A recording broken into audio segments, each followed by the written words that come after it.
Well, welcome everybody, and we are back with a few other segments from Caravan and Camping Week. And we had a few little issues, so we're bringing these very important ones to you. And we're with Senior Sergeant First Class Neil Hodgson. There you go, Neil. And I'll refer to you as Neil. Yes. That's okay. Yes, okay. Mr. Livingston. Doctor, thank you. I'll do that. So, Neil, we did a video going back maybe 2 months, 6 weeks ago in preparation for this about Caravan Security. So Neil's come in to the office here, which is great, and he's been on the border doing a hard job of keeping everybody safe and filtering everybody out. So thanks, Neil, for coming in. We certainly appreciate it. Thank you. So before we get started, let's just watch the video that we pre-recorded about Caravan Security.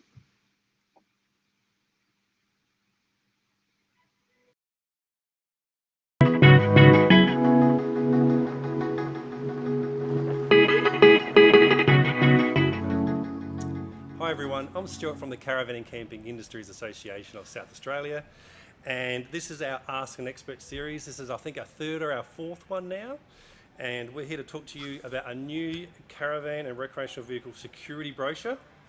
And we've roped in Senior Sgt Neil Hodgson from the State Community Engagement Section of the South Australian Police. I just referred to you as Neil. Thank you, Stuart. That's right. And we're at Dave Benson Caravans, which is a massive dealership. So if you hear a bit of noise going on in the background, it's because they're fixing things and whatnot. So first of all, Neil, this new brochure, Caravan and Recreational Vehicle Security. So this is a joint publication with Neighbourhood Watch, Correct. SAPOL, and the Caravan and Camping Industries Association.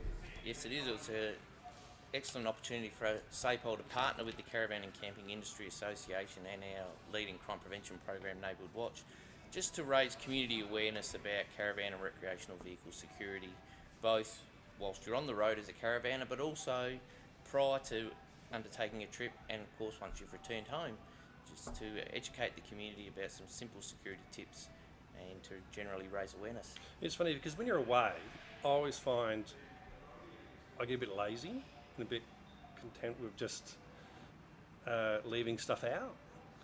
But I have started to, I actually bought a big cable lock for the kids' bikes, and we put one big lock through them. Right. I have seen a couple of fridges being locked to wheels or whatever, but there's always surfboards lying around.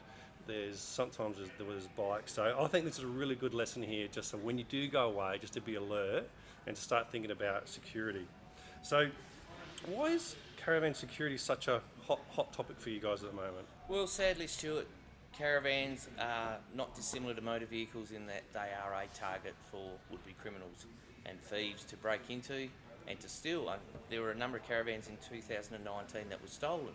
And so we, as a state community engagement section, questioned why is that happening, firstly, but secondly, what can we do to prevent vehicle security, caravan theft, and recreational vehicle theft. And so we've developed this booklet just to raise the community awareness, particularly amongst the caravan community, that their vehicle is generally a high-end, expensive item, and protect it like you would protect your house, protect it like you would protect your expensive motor vehicle, because there is value in stealing a caravan, sadly, and we want to prevent that. I mean, this van here, this is worth $65,000, and if you don't take care of it in a way or make it secure, it's pretty easy to just hook up and tow off with it. I mean, I used to hear a fair few stories about stolen caravans, but I must admit, in our office, there's less reports of it, and I think there's less reports of stolen caravans from the dealers, because I think that they've improved their own security in the yards. But I always hear stories of someone's van being stolen from their front yard. Front yard are typically places where people will leave their caravan when they've returned from home, and we just want them to think about how they're going to secure that vehicle in their premises, whether it's in the front yard, whether it can be stored in the rear yard, whether perhaps they pay a little bit extra and store it off-site at a secure facility. Yep. But ideally, think about wheel clamps, think about tow ball couplings and clamping, so that you make it harder or make it nearly impossible for that caravan to be stolen from your premises. All right, so I'll put up in a caravan park, and as you know, you might know, I've got young kids, and we let our boundaries go a little bit further. We kind of relax. So I'll put up into a park. what do you suggest are maybe the top 2 or 3 or 5 things to do about security, both for the van and all your belongings that you bring along? Well, you've already touched on it. It's a great lifestyle, caravanning, and caravan parks are wonderful places, great experiences, and predominantly everybody's there with the same mindset, relaxed mindset. Unfortunately, caravan parks do occasionally draw people from outside the caravan parks that see an opportunity for stealing portable property, such as you touched on, bicycles, fishing rods, eskies, things that we generally leave around our caravan site, camping chairs. Gas bottles. Gas bottles, it's easy to leave them out. It's inconvenient to put them away at night, I understand that. But we really do want people to think about that security. Does my fishing rod, does my bicycle need to be left outside my caravan? Can I find a way of securing it, whether it needs to be physically put inside a vehicle or inside the van or inside your annex? Yeah. But think about preventing or limiting that opportunity, reduce the opportunity for a would-be thief to take that property from you. Secondly, we really need people to think about when you're away from your caravan, you need to lock your caravan. You mean the door or the hitch, the coupling? Well, probably both, but essentially we need people to be reminded to lock their caravan doors. It would be amazing if somebody did an audit of inside their caravan what value they have stored inside their caravan. Must admit, So I am guilty of leaving a caravan door unlocked. So people will leave their laptops, they'll leave their tablets, they'll leave their mobile phones, they'll perhaps leave their wallet, their keys when they head off to the amenities block, or they'll head off down to the beach, or they go into the local town to do some shopping. And there's all this property of high-end value that's easily taken, but also that your microwave, your television, your DVD player that you have in your caravan, your clothing is of value. And it's of value to you if you have to replace it, and of inconvenience. So we really need people to remember to lock their van. Ensure that they have on their caravan high quality locks. Make it as hard as possible for somebody to break into, so that you're not going through the inconvenience of having to replace those items. So we've secured all the bits outside, we've kind of put them inside, we've locked them away. We've kept our caravan door locked, which I will start to do more of. Now the coupling, or to stop someone stealing the van, what options would you recommend there? Well, getting one of those clamps that go across the tow ball coupling. Yeah, like that actually goes into the coupling and Correct. locks it, so they actually work quite well? Absolutely. All right. And how about on the wheels? Like you can get those other clamps? You can get wheel clamps for your tyres, for your wheels. Anything that makes it harder for a thief. Thieves are about opportunity. Increase the risk, reduce the opportunity. So the harder you make it, they will move on to another target, and that's what we want to do. We want to prevent crime before it happens, not after it's happened. So we've left the park, or where we're staying in, we're back home. So you suggest when you got it in your driveway or at the side of your house, similar thing, keep the coupling lock on? Keep the coupling lock on. Keep the van locked at all times. Remove whatever property you can remove from that van that doesn't need to be stored in your caravan that's of value.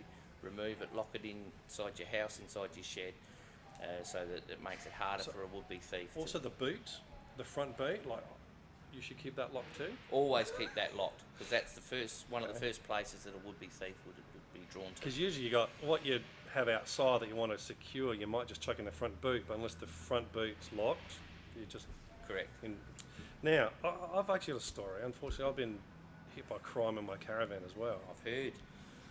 So, I always got stories. So this story was, we're away at Marimbula, I think it was, with the family, and the girls and my wife were at the pool, and I was working. I was having a sleep in the van actually, and I thought, I'll go down and have a look. So I pop out the van, walk up there, come back, and I tell you not, someone broke into the annex. Well, I left the door open, Of course. someone broke in. Then I went inside the camper, and the cupboard doors were open. There was stuff on the floor. I was like, damn, someone's broken in. Then I realised that my iPad was still there. Lucky. Because it hadn't... Oh, the van door was open as well as... Sorry, they broke into that door and to that door. And then I realised it's been a kangaroo. A kangaroo had actually come into my annex, did a little bit of business on the floor there. Then it went into the van, and just smashed around in there and ate the bread out of a bag. Oh no, And not the bread. so I know it's if you got Skippy around, he's pretty smart and he'll get in there. So And the moral to the story? Lock your door. lock my door. Or stay in the van asleep. Don't go out where the girls are swimming. That's right. So everyone, this is the brochure. It will be available. It is available in all Caravan and Camping Industry Association members' businesses. And Neil, where else can we get one from your end? SAPOL have distributed them to numerous caravan parks across South Australia. They're available at police stations also, and accommodation providers.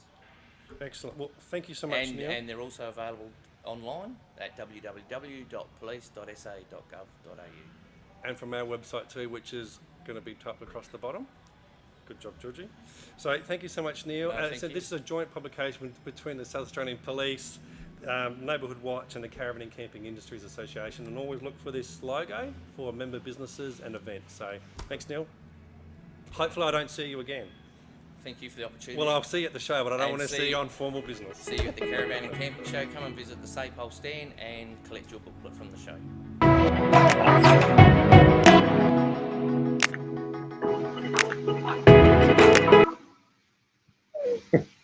Well, thanks, Neil. That was really good. That was really informative. So we pre-filmed that at Dave Vincent Caravan some time ago. So thanks to the team out there for having us out there. So Neil, like, you're an expert. It says ask an expert, so we've got you in. So look, we covered lots of different things in the video, which is great. But if you had to kind of give us a list of the top things to do, what would they be in terms of securing your caravan, maybe when you're at home, or when you're on the road, or maybe even when you're in the park? Yeah, that's a really good point to cover those three things, Stuart. To really ask the caravan owners, RV owners, look at their security when their vehicle is stored on their property at home. So simple things like, do you have security lighting? If you, particularly those people that have to store caravans in their front yard. Yeah. Anything that's going to deter somebody coming onto your property to potentially break into your caravan. Simple things like security lighting, looking at your fencing, whether you're putting some sort of wheel lock. About the wheel lock. So, there we go. So George's got a picture up there. So not only I think that's good because you can't steal it when it's on there, but it's also very visual. It's yellow. So if you put that on the side, that's maybe you can see mostly from the road. I think that's a great idea. And that's a good point, Stuart. Visual deterrence would be what we'd be aiming for to stop any would-be potential thief. Yeah. Anything that you can make it harder. So we talk about increasing the risk, reduce the opportunity. So signage, security lighting, locks, couplings on your drawbar and on your tow ball. Yeah, I mean, these are great, easy little thing. It's just a simple lock that you can just put in and put a padlock on the side. If you don't have one of those, you should pick one of those up. They're really affordable. And a lot of people have storage on their drawbar or on the rear of their caravan, and they neglect to lock it. Yeah. Or put a decent quality lock so that someone can't break into your storage locker or the plastic tubes that they often have. Yeah, that's a good one, the tubes too. Yeah, you wouldn't think of that. I mean, there's a jerry can. There's a fuel can there, which is locked, but I bet you the lid's not locked on that one. Correct. Which you can get ones that have got locked lids. Because I have heard of some stories of people getting their fuel stolen and pull into petrol stations and have a break and stuff. So, and that's a good point. When you're stopping on the road, whether it's fueling up, going to a shop, supermarket, just exploring the local town that you pulled into, don't forget to always ensure that your caravan and your motor vehicle that's towing the van is secure, valuables are removed or at least out of sight. Never leave a spare set of keys in your caravan or in your vehicle. Yeah. Just reduce that opportunity for the vehicle to be broken into and or stolen. So I used to hear some stories of caravans being stolen from caravan dealers. I hardly ever hear them anymore, but that was years ago. Now all the caravan dealers have kind of really improved their security. They've got cameras, fencing, so that I don't hear much of that. And to be honest, I don't hear a lot about being stolen out when they're travelling. It's when they're being stored at home or stored somewhere. That's usually when you hear it. Correct. It's not uncommon for people after a long trip away, come back, they're tired, they put the van away, perhaps leave it open to air it out because they've been in an environment that's dirty, dusty, smelly, whatever it might be. They air it out, they don't lock the doors, they leave the windows wide open to let that air circulation. you potentially are making that caravan very vulnerable for theft. And really, if you've got a $70,000, $80,000, $5,000 camper trailer, an extra 60 or 70 bucks for that coupling lot, you're crazy if you don't do it. I mean, surely your insurance should put the pressure on you. And there's one there, and I think that one there, Georgie, has an audible alarm, I think, if you try to get into that one. But, Georgie, can you also bring up the picture of the chassis number? Okay, so that's your chassis number, which is welded. Correct. So if you see a van with that ground off, probably stay away from that one. If you see it ground off, it's a fair sign that somebody may have taken that caravan and converted it to their own. Yeah. Now, this guide here, Neil, so this is this new Caravan and Recreation Security brochure. This has been put out with the South Australian Police Force, Neighbourhood Watch and the Caravan Camping Industries Association. So thank you so much for the chance to help with this. This little guide's got lots of information about security tips during a trip, bushfire and emergency travel that we'll go into, security when you're returning home. But one thing I really do like about it, it's got lots of different information in there. One thing I do really like about it is in the back, we've got a property record. Now, what you should do is get one of these and record everything that you normally have in your van and stuff that you might take out of your van and put back in the travel. So don't forget there's things like your fridge, your barbecue, bikes, microwave, television, DVD players, even kitchen sink. Exactly. I mean, a caravan is your home away from home. Yeah. And for many people, they set it up like a mini home, and they would be quite surprised, I'm sure, if they walked around and did a cost replacement of all the items in their caravan, including bedding, gas bottles, cutlery, crockery. These things aren't cheap to replace.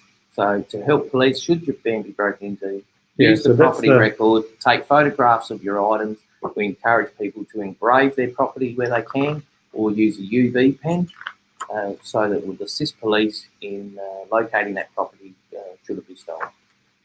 So this guide here, where can you get copies of these then? Okay, so police, as I said, we've partnered with the Caravan Camping Industry Association and Neighbourhood Watch, and thank you for that opportunity to partner with you on this booklet. We've widely distributed them through caravan parks. The association distribute it through its membership to police stations across all of South Australia. They're available.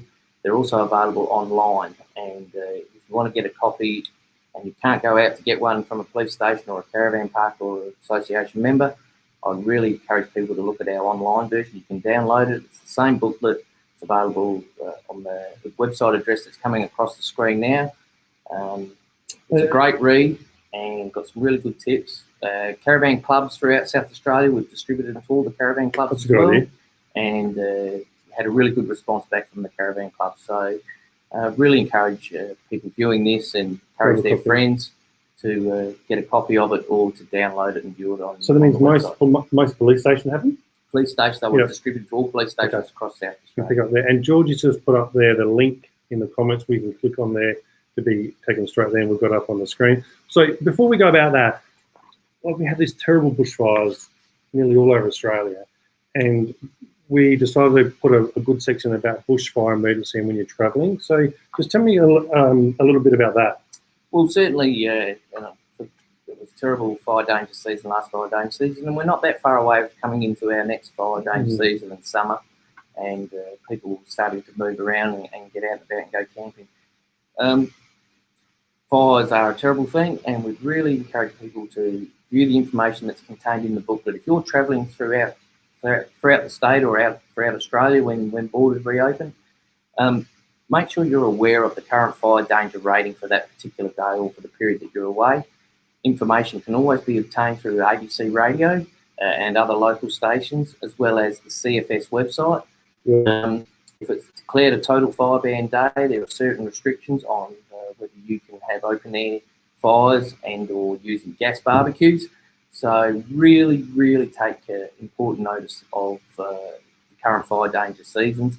The warnings, lots of country towns throughout South Australia and probably Australia have bushfire last resort refuge places that you should familiarise yourself with, so that in the event that you were travelling into an area where a fire had started, that you know where you can take refuge and not be on the roads and causing more traffic. So same as in the workplace here, we'll know that if there's an alarm go off, we have to go down the road to the park for that safe area. So you've got here contact details for the Country Fire Service, get the bushfire information hotlines. I might get Georgie to put these details up in the comments.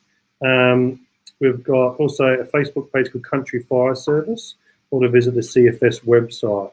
And I can't recommend that enough, because you may not think about it when you're out staying somewhere nice and warm and relaxed, but when you're traveling through places, I personally would think about phoning ahead or just going on the website to have a quick look. Because if there's an area where some of these bushlands are pretty thick, and that fire travels incredibly fast, and the last thing I would want to do was to try to negotiate a huge bushfire when I'm traveling around with a family. So it's a really good safety tip. So that's the new Caravan and Recreational Vehicle Security Guide. There is a copy online. The police stations have them. Pop into there and grab one. Maybe can they phone ahead? Have they got direct lines to the stations anymore? No, you ring 131444 or contact our office through the Neighbourhood Watch website that was put up earlier. And certainly, if someone's looking for a copy, we make that available. So we've got copies floating around members still in the member businesses. So if you want to check out your closest association member, we'll put up a link as well. We can click to find on a map where your closest member is, and just phone ahead maybe to pick up a copy of that. So, well, thank you, Neil. Thank you, Stuart. Thank you so much for coming all the way for the border just for us for this. We really appreciate it, and we really appreciate the relationship with SAPOL. I know there's a lot of opportunities coming up too that we want to talk to you about as well. So thank you so much for coming in. Thank you for the opportunity, and hope people stay safe, particularly during this COVID-19.